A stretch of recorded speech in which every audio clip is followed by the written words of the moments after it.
Ce week-end, dans le Limousin, la réouverture des Halles de Limoges après 1 an et demi de travaux. C'est important là-bas, un marché couvert qui existe depuis 130 ans. Et les Limougeaux, ils sont très attachés. On y va avec Carlo Paredes et Emmanuel Sarr. La cloche retentit dans les halles centrales et les clients peuvent enfin découvrir le résultat. Après 1 an et demi de travaux, le marché couvert a aujourd'hui fière allure. On a retrouvé les halles, c'est très lumineux. Les stands sont super sympas. On voit les autres commerçants de chaque stand, donc c'est très très agréable. Des halles entièrement rénovées et une architecture que l'on redécouvre. Il y a une belle charpente, il y a de l'espace. Je ne me souvenais pas qu'il y avait autant d'espace. Je pense que ça va créer une très très belle ambiance et ça va donner vraiment aux gens le goût et l'envie de venir. Inauguré il y a 130 ans, l'édifice a retrouvé une nouvelle jeunesse et les commerçants un outil de travail aussi agréable que pratique. Là, je pense qu'on est à la hauteur de grandes halles, oui. Même de très grandes halles. Pour en avoir vu plein, il y en a qui sont belles extérieurement, il y en a qui sont belles intérieurement. Là, on a les deux.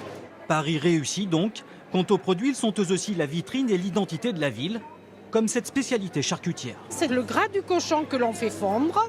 Ce qui tombe en bas, c'est ce qu'on appelle le sandou. Et ce qui remonte, c'est ce qui nous sert à le hacher avec de l'ail et du persil pour faire les grillons limousins. Des étals avec également plus de choix. Aux côtés des anciens commerçants, 7 nouveaux font leur entrée et suscitent déjà l'intérêt. Il y a des nouveaux stands, il y a des nouvelles personnes qu'on n'avait pas connues dans ce domaine-là, donc c'est très bien.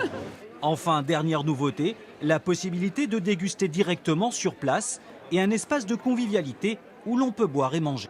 C'est vraiment la folie, mais je pense que c'était très attendu des Limougeaux. C'est bien accueilli, il y a des beaux produits, donc puis l'emplacement est génial. Et l'affluence le confirme, le cœur de Limoges revit désormais pour le plus grand plaisir de ses commerçants et de ses habitants.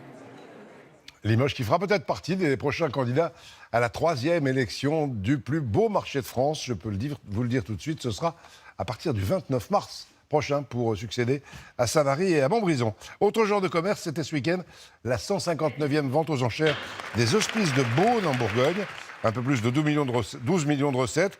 C'est pas loin du record de l'an dernier à 14 millions. Une recette largement reversée aux hospices fondés, je vous le rappelle, au XVe siècle.